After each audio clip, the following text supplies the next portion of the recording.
Bonjour à tous, merci d'être présents pour cette première conférence sur l'alimentation. Donc pour cette première partie, je vais vous parler des grandes recommandations alimentaires pour favoriser le bien-être chez nos chevaux. Comme vous l'avez certainement déjà vu sur la journée précédente, le bien-être, on peut finalement le schématiser sur 4 pôles: l'alimentation, l'hébergement et la santé. À ces 4 pôles se rajoute une autre composante, la perception de la situation par le cheval. Le bien-être, c'est donc la satisfaction de ses besoins fondamentaux et sa perception de la situation. Si on regarde d'un petit peu plus près notre composante alimentation, on se rend compte que l'alimentation va jouer sur 2 autres pôles, la santé et le comportement. Au niveau de la santé, on peut par exemple citer les problématiques de pathologie du système digestif, l'obésité qui est de plus en plus présente chez nos chevaux domestiques, et on peut aussi citer les problématiques de développement ostéo-articulaire qui peuvent être liées à l'alimentation.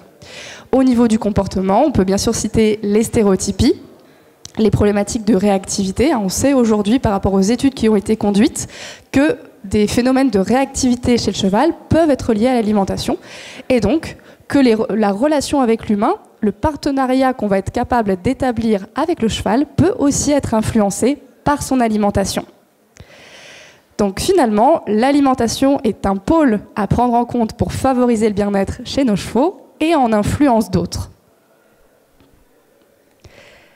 Il y a aussi un autre paramètre qui est très important à prendre en compte par rapport à l'alimentation, c'est la performance. Alors, Samy Julien, qui fait la deuxième partie de cette conférence, vous l'expliquera plus en détail, mais juste pour reprendre rapidement cet élément, la performance, c'est la résultante de 3 éléments: la génétique, l'entraînement et l'alimentation.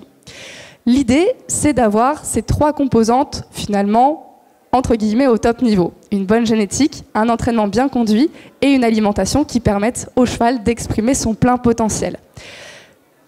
Il serait dommage, du coup, que l'alimentation soit finalement le maillon faible de nos 3 composantes et que le cheval ne puisse pas exprimer son plein potentiel génétique, ni les performances qu'il aura fait à l'entraînement à cause d'une alimentation qui pourrait être déséquilibrée.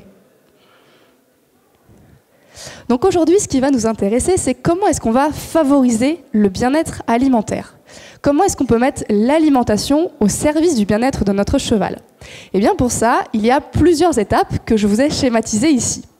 La première étape, c'est se dire, qu'est-ce que le bien-être? Le bien-être, c'est répondre à des besoins et regarder comment le cheval va percevoir la situation. Ça, c'est notre première étape. Bien sûr, pour répondre à des besoins, la deuxième étape, c'est simplement de les connaître. Donc, nous, à notre niveau, on va se poser la question de se dire comment est-ce que mon cheval mange et comment est-ce qu'il va digérer. Et du coup, à partir de ces éléments, c'est à partir de ça qu'on va pouvoir arriver à la 4e étape des recommandations alimentaires pour mettre son alimentation au service de son bien-être. Alors, comment est-ce que notre cheval va manger et digérer ? Alors, notre cheval est un herbivore non ruminant, monogastrique, une seule poche à son estomac. Et il est adapté à une alimentation riche en fibres alimentaires et assez pauvre en sucre soluble et en amidon. Ce qui est aussi intéressant de voir, c'est qu'il va être adapté à un mode d'alimentation quasiment en continu. Notre cheval va s'alimenter entre 15 à 16 heures par jour, et même chez certains chevaux, on observe des temps de consommation qui approchent 18 heures par jour. Autre élément qui est très intéressant, c'est que quand on observe des chevaux en conditions libres, on s'est rendu compte que le temps de pause entre 2 repas excède rarement 3 heures. Et en conditions libres, sur certaines études, on n'observe jamais plus de 3h30 sans retour à l'alimentation.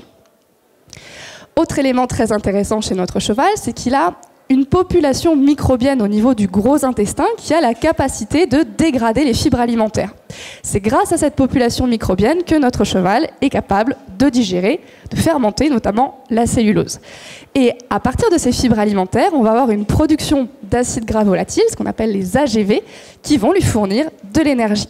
Donc notre cheval, il est vraiment adapté à un mode d'alimentation quasiment en continu, à base de fibres, avec des temps de pause dans son alimentation qui sont très courtes. Et si on regarde le budget temps, alors je suppose que vous l'avez déjà vu hier, vous voyez que vraiment l'alimentation représente l'essentiel de sa journée, puisqu'on est autour de 60% de ces 24 heures qui sont passées à manger. Donc finalement, quand on regarde tous ces éléments, on se rend compte que notre cheval d'aujourd'hui, il est issu d'une longue évolution qui a spécialisé tous ces systèmes pour une alimentation à base de fourrage. Et notre cheval domestique, ce qu'ont montré les études, c'est qu'il est similaire dans son comportement alimentaire et dans son fonctionnement digestif par rapport à son cousin non domestiqué qui était là il y a encore quelques milliers d'années. Et ça, le comportement alimentaire et le fonctionnement digestif, c'est quel que soit le mode d'hébergement. C'est-à-dire que notre cheval, si on lui en laisse la possibilité, s'alimenter 60% de son temps, c'est au box, au paddock ou au pré. Tout le temps. Quel que soit son mode d'hébergement, le comportement alimentaire n'évolue pas. Il a ce besoin de s'alimenter quasiment en continu et son fonctionnement digestif ne diffère pas non plus. Donc si on résume, notre cheval, c'est un herbivore non ruminant, adapté à une alimentation quasiment en continu à base de fibres, et il y a aussi la notion de diversité qui va rentrer en compte. Notre cheval est un amoureux de la diversité. S'il a la possibilité de varier son menu, d'aller chercher différentes petites herbes, etc., il va le faire. Et d'ailleurs, quand on regarde des chevaux en conditions libres, c'est pas seulement la strate herbacée, l'herbe qui va l'intéresser, c'est aussi toutes les petites écorces, les feuilles, etc. Ça, c'est la situation, on va dire, pour le cheval en conditions libres. Pour nos chevaux, qu'est-ce qui peut se passer? Eh bien, des fois, on peut avoir une alimentation qui va différer sensiblement de ses besoins, au niveau de la nature de l'alimentation, de la quantité et également de la répartition temporelle. On l'a dit tout à l'heure, notre cheval il est adapté à un mode d'alimentation quasiment en continu, environ 15 à 16 heures par jour. Dans nos conditions domestiques, on peut parfois avoir une alimentation fractionnée, avec des plages horaires sans la possibilité de s'alimenter. Donc finalement, on passe d'un cheval qui a un budget temps où il va s'alimenter à peu près 60% de son temps, à un temps d'alimentation qui peut être très fluctuant en fonction des matières premières qui vont être disponibles pour lui. Il peut aussi se retrouver de façon régulière à avoir plus de 4 heures sans la possibilité de s'alimenter. Sachant que dans certaines études, on s'est rendu compte par exemple que pour des chevaux au box sur copeaux, il pouvait parfois y avoir de façon répétée plus de 9 heures sans la possibilité de s'alimenter. Or, ces décalages entre les besoins fondamentaux du cheval et les pratiques observées, on a remarqué dans les études qu'elles étaient notamment associées à des troubles du comportement, développement de stéréotypies, notamment tic à l'air et tic à l'appui, mais aussi qu'elles étaient liées à des troubles du comportement, avec par exemple une augmentation du risque d'ulcère au niveau de la muqueuse squameuse si on avait de façon répétée plus de 6 heures pour le cheval sans la possibilité de s'alimenter. Et on sait, si on fait le lien aussi avec la performance, que les ulcères gastriques, bien qu'ils soient multifactoriels, l'alimentation rentre en compte par rapport à cette pathologie et ils peuvent avoir un impact sur les performances du cheval. On a vu aussi qu'il était adapté à une alimentation à base de fibres. Dans les conditions domestiques, on sait parfois que la part de fibres dans l'alimentation peut être réduite, avec une augmentation de la part de paille et une augmentation de la part d'amidon dans la ration. L'amidon, c'est ce qu'on va retrouver en grande quantité dans les céréales, dans la graine. Donc, par rapport à ça, on a remarqué, par exemple, avec une part d'amidon augmentée, une diminution du pH du gros intestin, ce qu'on peut appeler une acidose intestinale qui va amener d'autres problématiques, comme une altération de la population microbienne au niveau du gros intestin. On va avoir une augmentation du risque de colique, une augmentation du risque de développement d'ulcère gastrique, du risque aussi de développement de stéréotypie. Et on a aussi remarqué dans une étude de 2019 qu'on avait une augmentation de la réactivité avec un régime riche en amidon. Si on extrapole un petit peu ça, on peut par exemple penser à l'utilisation des poneys en poney club.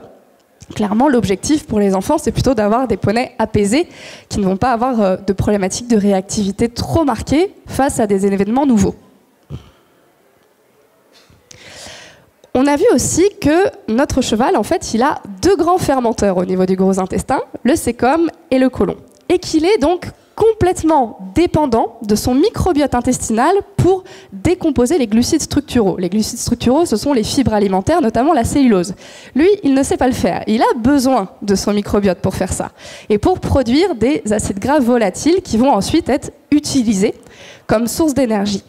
Et on sait aujourd'hui que l'alimentation est un facteur majeur qui influence le microbiote. Or, on sait que les régimes riches en amidon vont entraîner des populations microbiennes moins diversifiées au niveau du gros intestin par rapport au régime à base de fourrage, et que cette diversité réduite peut favoriser l'apparition de problématiques digestives, mais aussi met une prédisposition plus élevée aux agents pathogènes et pourrait avoir aussi un impact sur le comportement du cheval. Donc finalement, quand on regarde les besoins fondamentaux versus nos pratiques, on peut se rendre compte qu'il y a parfois un écart. Donc notre rôle de détenteur d'équidés va être de chercher à réduire l'écart entre les besoins fondamentaux du cheval et nos pratiques. Ça va vraiment être l'objectif, et de combiner à ça nos observations, puisque bien sûr le bien-être c'est respecter des besoins fondamentaux et en plus observer comment le cheval répond aux pratiques que l'on met en place. Et c'est donc de cette façon qu'on va vraiment mettre l'alimentation au service de son bien-être. Donc si on se résume, pour favoriser son bien-être alimentaire, c'est vraiment prendre en compte tout d'abord ses besoins et nos possibilités. Donc prendre en compte ses besoins, c'est additionner les besoins comportementaux. Comment est-ce qu'il mange, son comportement alimentaire? Besoins physiologiques, qu'est-ce que je mets en place pour qu'il digère correctement? Et bien sûr, ses besoins nutritionnels, comment est-ce que je le nourris pour qu'il soit capable de répondre à ses besoins d'entretien et ses besoins de production. De notre côté, ça peut impliquer de faire évoluer nos pratiques. Je pense par exemple au fourrage sur les stocks, les bâtiments de stockage. Quand vous regardez en écurie, c'est très rare d'avoir des bâtiments de stockage qui permettent de stocker le fourrage pour 6 mois ou pour 1 an. Donc ça, par exemple, ça peut être un frein au fait de mettre plus de foin dans l'alimentation des chevaux.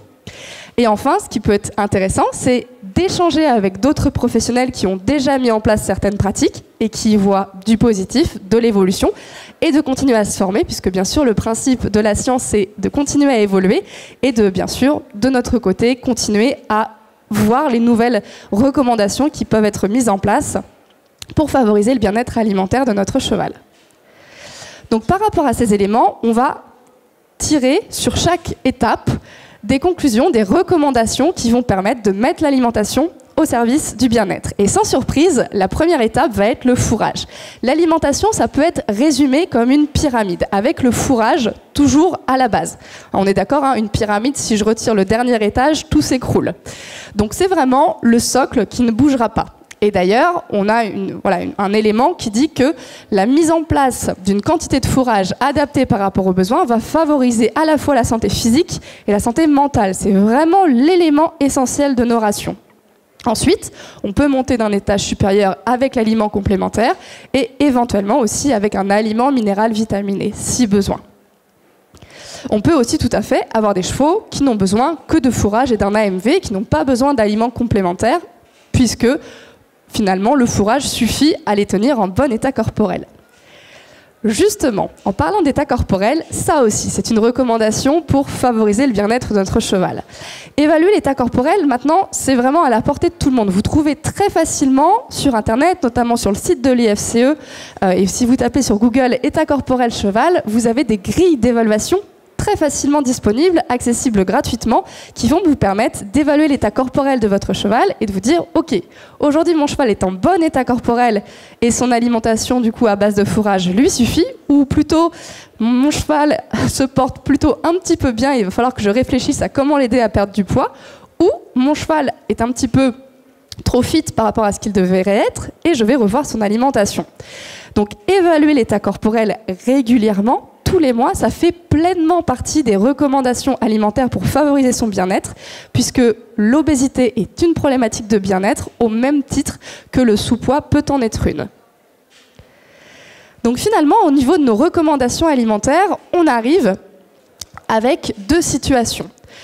Notre première question, c'est la quantité de fourrage est-elle adaptée? Et par rapport à ça, vous pouvez vous poser 2 questions. Combien de temps mon cheval passe-t-il à manger dans sa journée?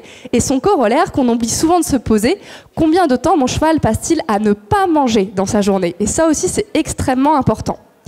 Donc vous partez du coup du haut, de la base, quantité de fourrage adaptée. Par rapport à ça, vous allez regarder votre cheval et évaluer son état corporel. L'apport énergétique est-il suffisant? Si son état corporel est bon, c'est que la réponse est oui.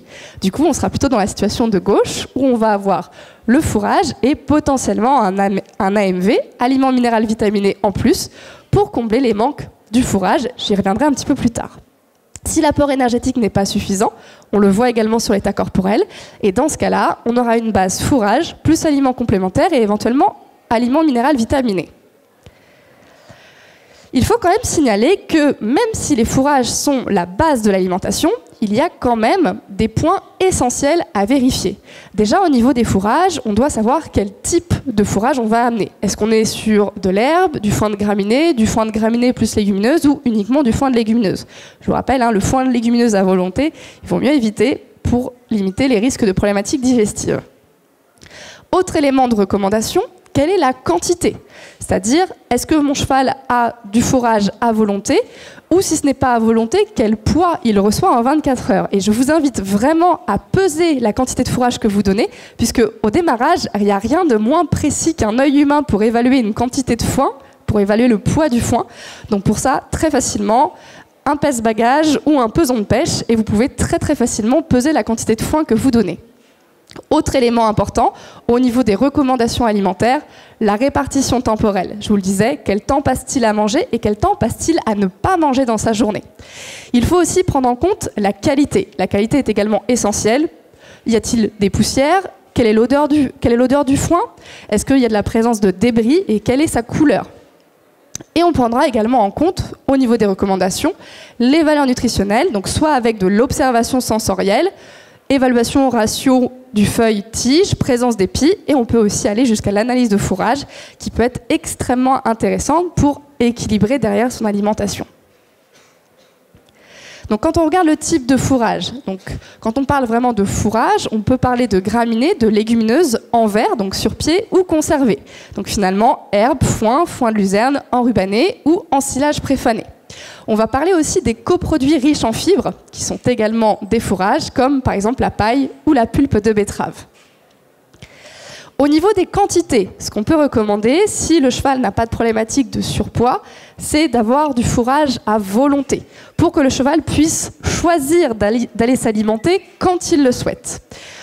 Au minimum, on recommande 1,5% du poids du cheval en matière sèche, et ce qui est conseillé, c'est de viser plutôt 2% de son poids en matière sèche.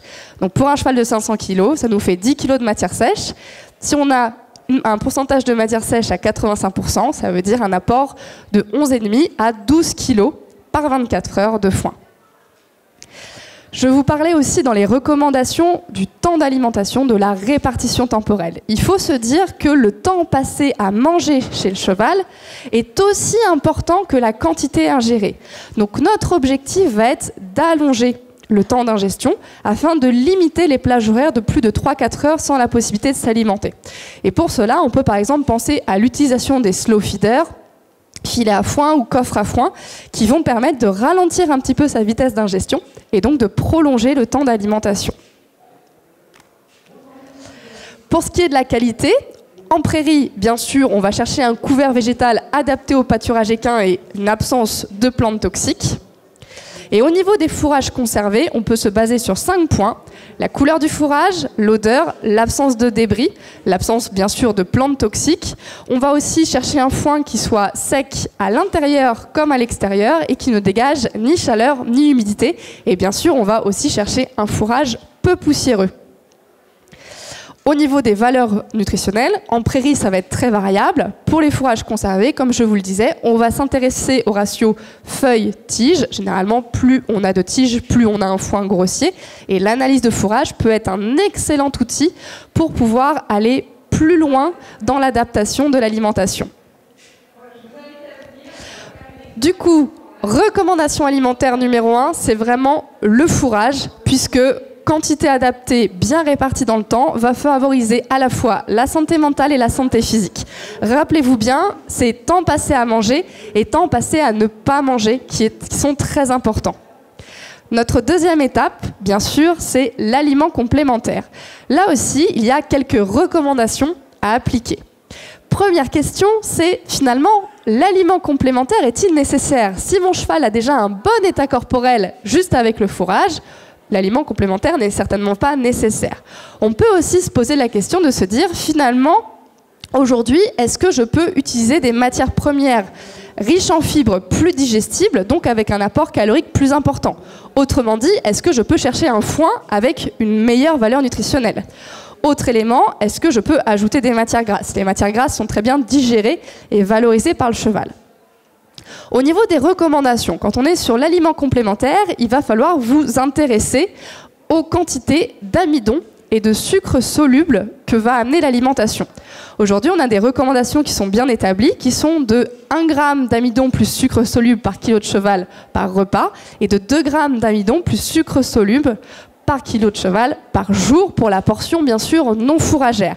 Ça, c'est pour un cheval en bonne santé. Tous les chevaux touchés par un syndrome métabolique équin, Cushing ou PSSM, on sera sur des valeurs beaucoup plus basses.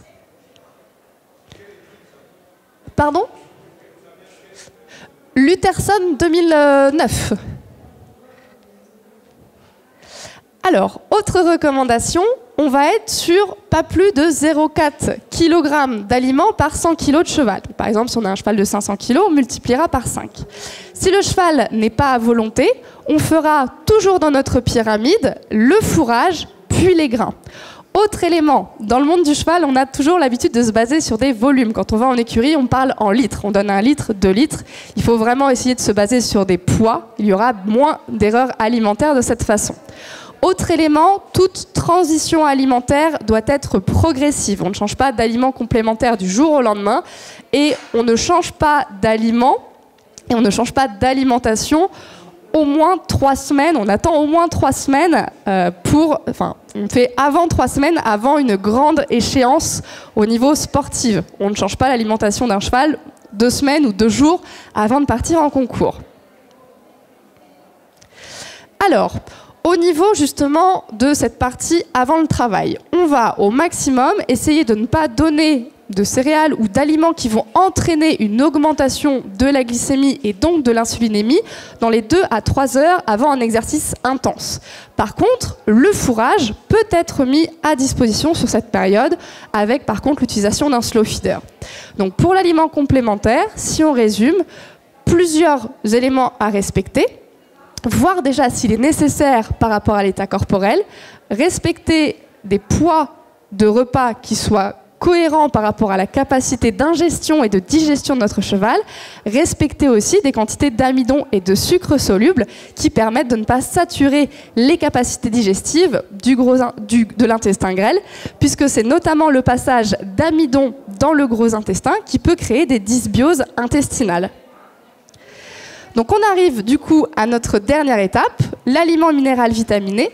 Donc l'AMV peut servir pour venir combler les manques d'un fourrage et éventuellement au niveau de l'aliment complémentaire. Alors il n'est pas forcément obligatoire, l'aliment complémentaire peut combler les besoins en minéraux et vitamines puisque les fabricants ajoutent des prémix qui vont permettre de couvrir les besoins.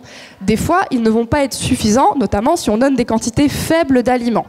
Donc l'idée avec l'AMV, c'est se dire, on prend l'ensemble de l'alimentation, c'est vraiment notre dernière étape, et on se pose la question de est-ce que l'alimentation que j'ai permet de remplir l'ensemble des besoins en minéraux et en vitamines de mon cheval, et surtout, est-ce qu'il y a des déséquilibres aujourd'hui que l'aliment minéral vitaminé doit corriger. Je souligne aussi que maintenant, de plus en plus, dans les AMV, on va aussi avoir l'ajout d'acides aminés indispensables, notamment lysine, méthionine et thréonine, qui vont permettre aussi de combler certains manques au niveau notamment du fourrage. Dans les recommandations alimentaires, on peut citer aussi le fait de prendre donc cette pyramide alimentaire, fourrage, éventuellement aliments complémentaires AMV, et donc aussi de penser l'alimentation dans le bon sens. Donc finalement, on a un déroulé en 5 étapes qui est de se dire, premièrement, il nous faut une alimentation basée sur des fourrages, il faut évaluer régulièrement l'état corporel de son cheval, voir si des sources d'énergie supplémentaires sont nécessaires, s'il y en a besoin, veiller aussi à l'équilibre en protéines de l'alimentation de notre cheval, notamment particulièrement pour les jeunes chevaux, les chevaux d'élevage, les chevaux âgés, et les chevaux en début d'entraînement, en faisant particulièrement attention aux acides aminés indispensables, donc ceux que le cheval ne peut pas synthétiser, qu'il doit recevoir obligatoirement dans son alimentation. Et on pensera aussi, en dernière étape, à l'importance des minéraux et des vitamines. Bien sûr, on ne va pas permuter en mettant la recherche d'un équilibre minéraux et vitamines avant d'avoir vérifié les autres étapes. C'est très important de respecter un certain ordre. Donc finalement, pour mettre l'alimentation au service du bien-être, notre première étape pour favoriser le bien-être, c'est respecter des besoins fondamentaux. Donc mieux connaître notre cheval.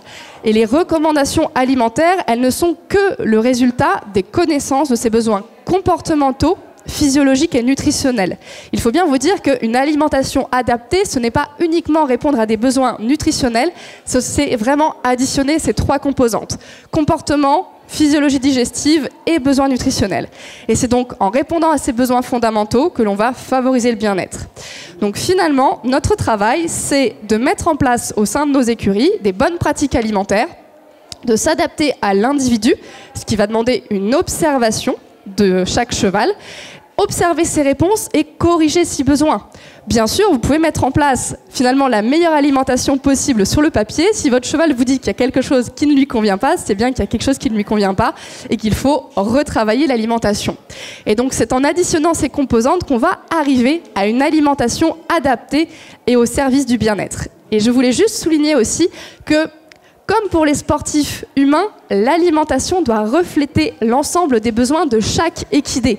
Et au sein d'une écurie, on peut avoir des chevaux à génétique et à travail équivalents qui n'ont pas forcément les mêmes besoins. Donc on doit prendre en compte des recommandations générales pour le bien-être, mais prendre aussi en compte chaque individu et ce qu'il va vous montrer dans sa vie de tous les jours, au travail ou autre. Donc finalement, l'alimentation au service du bien-être, c'est s'adapter aux besoins fondamentaux du cheval et à qui il est et à vos observations. Je vous remercie de votre attention et s'il y a des questions, n'hésitez pas. Pour me retrouver, c'est sur le stand E03. Merci beaucoup.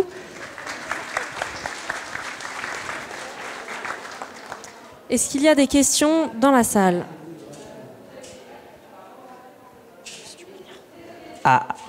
Si, c'est bon.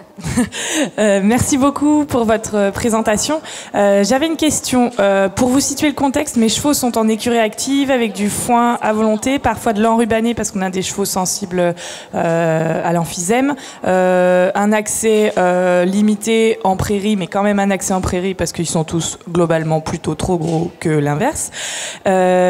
Un CMV distribué comme en écurie active. Et moi, ma question résidait dans la fluctuation du poids naturel du cheval en fonction des saisons et donc l'amaigrissement souhaité l'hiver. Par rapport à ça, comment on sait que... est-ce qu'il y a des paramètres qu'on peut prendre en compte en se disant là, mon cheval, il a assez maigri quand on a des chevaux qui sont quand même au travail. Là, je sais que le mien particulièrement, il va falloir qu'il maigrisse cet hiver. Voilà. À quel niveau je peux aller sans que ce soit trop difficile pour lui, en sachant que il va regrossir de toute manière. Alors pour ça, en fait, donc ça va vraiment être le suivi de son poids et l'évaluation de l'état corporel. Donc en fait, là, sur toute la période automne-hiver, il va falloir suivre donc avec le périmètre thoracique et votre grille en fait de notation d'état corporel régulièrement, donc toutes les 2 semaines, toutes les 3 semaines, vous faites un suivi avec un petit carnet, le périmètre thoracique associé à la note d'état corporel, et en fait, vous allez pouvoir suivre progressivement la perte de poids, sachant qu'elle doit toujours être progressive et qu'elle est par palier. Généralement, ça perd un petit peu, on passe un palier, ça stagne, on redescend. Et ensuite, au niveau de la note d'état corporel, il faut passer sur une note, on va dire, sortie d'hiver, il faudrait être à 3 pour avoir un petit peu de marge. En fait, pour la reprise de poids du printemps. Sinon, en fait, si vous n'avez pas de perte d'état en hiver, vous arrivez sur ce qu'on avait appelé l'effet accumulation.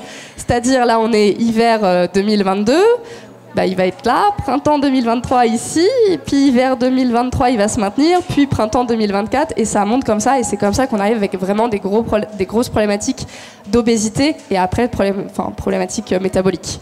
Est-ce que le fait de couvrir, ne pas couvrir, laisser faire du poil, puis tondre, si on veut, il y a un paramètre important là-dessus, j'ai l'impression. Est-ce que vous avez fait des études par rapport à ça? Alors, il y a une étude effectivement qui a été faite où on s'est rendu compte qu'effectivement, la perte de poids est un petit peu plus facile sans couverture, que les chevaux en fait couverts pendant l'hiver maintenaient leur état corporel. Enfin, il n'y avait pas du tout de perte de poids. Bien sûr, il faut aussi prendre en compte l'aspect confort du cheval.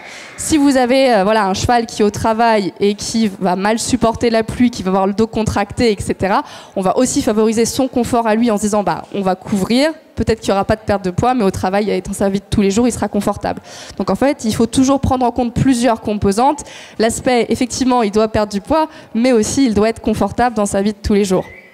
Mais effectivement, la perte de poids est plus facile sans couverture.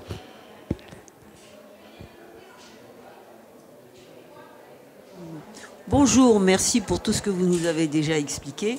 J'ai une question complémentaire, un cas très particulier. J'ai un cheval qui doit souffrir de tympanisme, c'est-à-dire qu'il fait énormément de gaz, il est ballonné. Ça fait 1 an qu'il est malade et qu'on ne trouve pas ce qu'il peut avoir. Et il est obèse. Alors il vit au box, il est longé tous les jours, très peu monté parce qu'il se traîne, il n'est pas bien. Il va au paddock, il a une boîte à foin pour pouvoir être un petit peu slow feeder. On essaye de le laisser manger tout le temps. Il est gros. Et comment peut-on réduire sa ration sans le mettre pendant des heures sans nourriture? Qu'est-ce qu'on peut faire? Et qu'est-ce qu'on peut faire pour le tympanisme? Je ne sais pas, au point de vue alimentaire, ce qu'on peut faire pour changer. On va le montrer à un nouveau vétérinaire parce qu'on ne trouve pas ce qu'il a.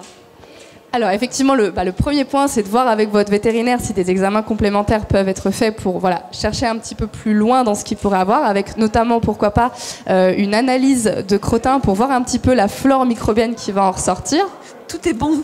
Tout est bon? Eh oui, c'est le problème. Alors, au niveau vraiment pour étaler la consommation, ça va être en fait de chercher le système de slow feeding qui lui va le mieux. Donc, par exemple, sur certains chevaux qui doivent vraiment ralentir leur ingestion, on va être sur, par exemple, le système coffre à foin plus filet combiné pour vraiment les aider à se ralentir. Ce qui va être aussi très important, c'est que dans la digestion, il y a l'idée aussi de mobilité. Le cheval, pour digérer, doit pouvoir bouger. Donc la marche va être aussi une composante très très importante dans ce type de problématique. Et on va aussi chercher, pourquoi pas, à avoir un fourrage avec en fait une valeur nutritionnelle assez basse pour que malgré son embonpoint, il puisse manger, mais finalement un petit peu chercher l'effet chewing-gum. Un foin, pourquoi pas, de l'année précédente, ou un foin trempé, ce qui va permettre de lessiver une partie des sucres solubles, donc qui va baisser la valeur nutritionnelle. Par contre, là, il faut faire attention à l'équilibre protéines-minéraux derrière. Et donc tous ces éléments-là, baisser la valeur nutritionnelle, essayer de le faire bouger un petit peu plus, vont permettre d'aider à allonger le temps d'alimentation, à faciliter aussi sa digestion via le mouvement et du coup à aider la perte de poids. Mais il faut bien penser que la perte de poids, c'est l'alimentation, la santé générale et aussi l'activité, autant que possible. Ça, c'est vraiment un paramètre qu'on peut oublier, mais c'est vraiment extrêmement important. Merci. Avec plaisir.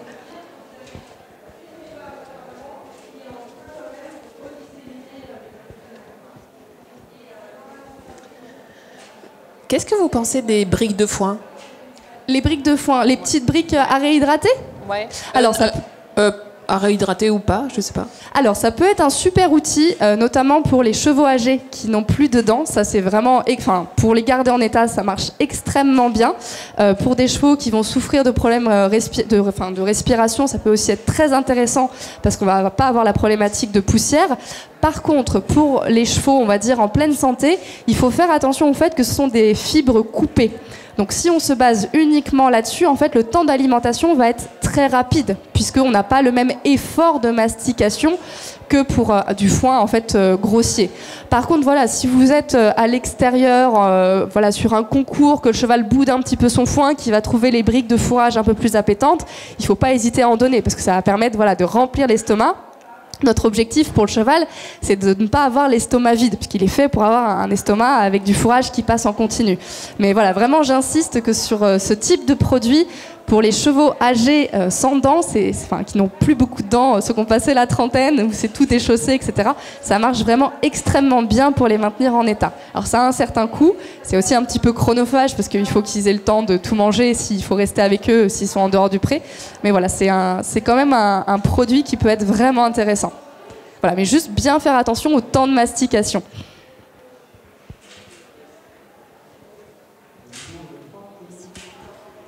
Bonjour, j'ai une question concernant le taux d'amidon dans l'aliment. Mes chevaux sont déjà au GastroPlus, donc qui est connu pour avoir un taux d'amidon un peu inférieur aux aliments classiques. Qu'est-ce que vous recommandez comme taux d'amidon? Je crois que le GastroPlus est à 18% et il y a une nouvelle marque qui vient de sortir à 7% d'amidon. Donc là, on est vraiment au plus bas. Alors, en fait, c'est pas tant le pourcentage d'amidon qu'on va regarder sur l'aliment. En fait, il faut corréler deux données. Parce que le pourcentage d'amidon tout seul, finalement, ça ne veut pas dire grand-chose. En fait, il faut regarder le pourcentage d'amidon que vous avez et la quantité que vous allez donner par jour. Par exemple, si vous avez 2 kilos, une distribution de 2 kilos, vous avez vos 2 kilos fois 7 ou 14%. Et là, ça va vous donner une quantité d'amidon par jour. Et c'est plus cohérent. En fait, juste regarder le taux d'amidon, finalement, ça ne sert pas à grand-chose, puisque vous pouvez avoir un aliment avec un pourcentage d'amidon à 24%, mais peut-être que vous en donnez que 300 ou 400 grammes par jour. Et du coup, on est largement en dessous des valeurs limites de 1 gramme d'amidon par kilo de cheval par repas et 2 grammes d'amidon par queue de cheval par jour. Donc toujours, il faut bien corréler le pourcentage d'amidon et la quantité d'aliments qu'on va donner par jour. D'accord. Et j'ai une deuxième question. J'ai des chevaux qui ont des soucis respiratoires, donc j'utilise une machine à vapeur pour cuire le foin. Pour le calcul des kilos de foin, de l'apport journalier en foin, c'est plus compliqué avec le foin qui vient d'être cuit parce qu'il est plus lourd. Donc, il faut que je mette ça dans un filet, que je monte sur une balance. Alors, vous pouvez le peser, du coup, une fois sec. Voilà, vous avez votre quantité sèche. Ensuite, vous mettez, du coup, dans la machine à vapeur. Et quand vous le ressortez... Donc, je le pèse à sec. Voilà, vous pesez avant de le passer dans la machine et vous distribuez ensuite la bonne quantité.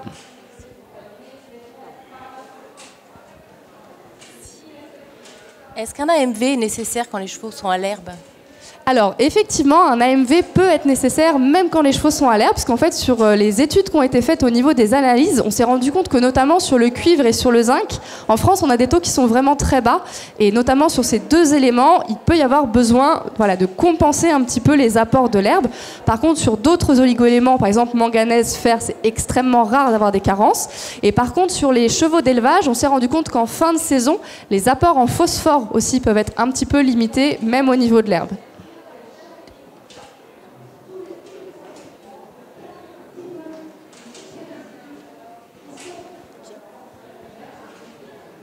La question, juste là, la dame en blanche. Bonjour. Vous avez dit que pour déterminer s'il fallait donner un aliment en plus des fourrages, on devait se baser sur l'état corporel. Mais il y a aussi un autre point de vue, c'est le travail et l'énergie nécessaire si on a un cheval qui fait de la compétition, etc. C'est pas seulement l'état corporel. Alors, en fait, l'énergie, les calories peuvent être amenées à la fois par le fourrage et à la fois par l'aliment complémentaire. Mais notre cheval, du coup, étant donné son fonctionnement avec son microbiote intestinal, va tirer de l'énergie des fourrages. Alors forcément, ça va être une énergie, on va dire, énergie lente, puisqu'il va falloir le temps de fermentation des fibres alimentaires pour tirer les acides gras volatiles. Mais sur les études qui ont été faites justement sur la mise en place de fibres pour des chevaux pour des chevaux qui faisaient des performances, notamment des chevaux de course, on n'a pas vu de baisse des performances. Et Samy Julien, qui va vous faire l'intervention juste après, va vraiment axer justement sa communication là-dessus, sur l'utilisation des fibres dans la performance. Et vous verrez que finalement, c'est pas forcément en rajoutant un aliment complémentaire qu'on peut en fait améliorer la performance si l'état corporel, si l'évaluation de l'état corporel est correcte, si le poids est bon et si tous les autres éléments, minéraux, vitamines, sont adaptés. D'accord. Et J'ai fait une analyse du foin cette année et je me suis rapprochée d'une nutritionniste que je connais. Et le taux de sucre est très élevé dans le foin cette année. Et apparemment, c'est quelque chose de général compte tenu de la météo qu'il y a eu. Donc, le foin fait grossir puisqu'on a un taux de sucre très élevé. Donc, c'est embêtant. Et puis, le lessivé, bon, ben, comme vous avez dit, on perd des minéraux. Et puis, en plus, moi, si je le mouille, mon cheval ne va pas le manger. Mais c'est vrai que là... il n'est pas mince, Donc j'essaye de fragmenter, de respecter de pas plus de 3 heures et tout, mais c'est pas simple quoi, parce que là il est quand même un peu gras. Alors, du coup, sur le fourrage, donc on a des taux variés. Hein, ça va vraiment dépendre des régions sur les taux de sucre. Là, sur les analyses, on a vraiment des choses très variables. Hein, moi, pour vous dire, sur toutes les analyses de foin qui sont passées, j'ai du 8 à 14% au niveau du pourcentage de sucre. Moi, je suis à 14. Ah, effectivement, c'est élevé. Donc, juste pas pour chevaux, Cushing, SME, etc. On va éviter. Juste qu'il faut se dire, je reprends juste sur le foin fait grossir. Alors, il faut se dire qu'en fait, toute matière première fait grossir. Parce que toute matière première qui va ramener des calories, potentiellement, ce qui dit amener des calories, dit potentiellement faire grossir. Donc ça peut, voilà, même un foin avec une valeur nutritionnelle très basse, si le cheval a des besoins très bas, ça peut quand même amener une prise de poids. Alors, sur la composante, le fourrage, là, effectivement, a un taux de sucre élevé. Donc, ce qui peut être intéressant, c'est d'essayer d'avoir une matière première qui va un petit peu compenser. Donc, si vous pouvez avoir du stock de l'année dernière ou même voir à coupler un petit peu, à couper votre foin avec, par exemple, 80% de foin, 20% de paille, ça peut être intéressant pour diminuer la valeur nutritionnelle globale. Ça, c'est quelque chose qui a été testé, de faire ce coupage foin-paille et qui fonctionne assez bien, notamment chez les poneys. Et ensuite, pensez aussi alimentation et le corollaire activité aussi qui va derrière pour essayer de maîtriser le poids au plus possible. Et donc dans le foin, justement, cette analyse est intéressante parce que le taux de sucre est élevé. Par contre, le taux de protéines, il est bas. Donc on peut se dire que il fait grossir, mais il n'apporte pas beaucoup d'énergie. Alors, énergie et protéines, c'est deux éléments très différents. L'énergie, ce sont les calories. C'est l'énergie apportée par une matière première, foin, concentré ou autre. Les protéines, c'est différent. Les protéines, c'est ce qui va servir à l'organisme pour de nombreux éléments. Par exemple, les anticorps sont des protéines, les enzymes sont des protéines, les fibres musculaires, hein, bien sûr, sont des protéines. Là, par contre, ce qui va être très intéressant dans votre fourrage, ça donne un bon cas d'étude, c'est que l'apport énergétique est suffisant, puisque vous nous dites que le cheval, un petit peu en état corporel, est un petit peu supérieur à ce qu'il faudrait. Par contre, l'apport protéique est trop bas. Et donc là, ça va demander effectivement à équilibrer le fourrage, puisque si l'apport protéique est trop bas, il va falloir utiliser pour le coup un aliment complémentaire qui va ramener peu d'énergie, mais une quantité suffisante de protéines pour compenser les manques du foin. Et voilà, et là, ça va être l'objectif de chercher l'aliment qui va correspondre à votre besoin par rapport au foin. D'accord. Mais c'est quand même compliqué parce que le foin, c'est quand même une matière instable. On ne va pas toujours faire tout le temps des analyses de foin. C'est compliqué. Alors, du coup, c'est aussi l'objectif c'est finalement de repenser nos écuries par rapport au lieu de stockage. Si vous regardez dans la production agricole, en bovin, en ovin, etc., on a des lieux de stockage qui permettent de rentrer le fourrage finalement pour l'année ou pour 6 mois. Ce qui va permettre de pouvoir faire des analyses de fourrage, mais des analyses de fourrage assez représentatives, puisqu'on a finalement tout le stock. Au niveau statistique, on sait qu'en prélevant 10 à 15% du stock, on arrive à avoir une photographie assez précise de ce qu'on va donner tout au long de l'année. Et du coup, ça permet effectivement d'avoir une analyse de fourrage cohérente. Je suis tout à fait d'accord que si on fait rentrer tous les mois du nouveau fourrage qui vient de différents endroits, ça devient tout de suite un petit peu plus cher économiquement et c'est difficilement réalisable aussi de changer l'alimentation tous les mois. C'est pour ça que vraiment, plus on a la possibilité de rentrer des grandes quantités de fourrage, plus c'est intéressant.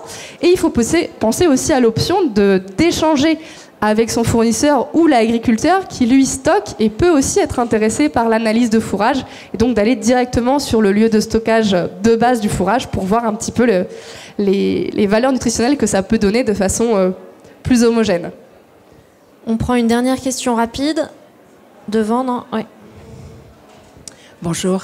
Je crois que j'ai le même problème que la dame, des poneys qui ne travaillent pas assez, qui sont très très gros. Et même s'il n'y avait pas beaucoup d'herbes cette année, parce qu'elle était sèche, elle avait donc une qualité nutritive terrible.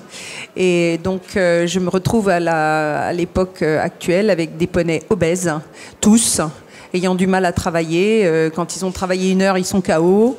Et je me posais la question de leur apporter en énergie le matin un aliment quel qu'il soit en complément du foin.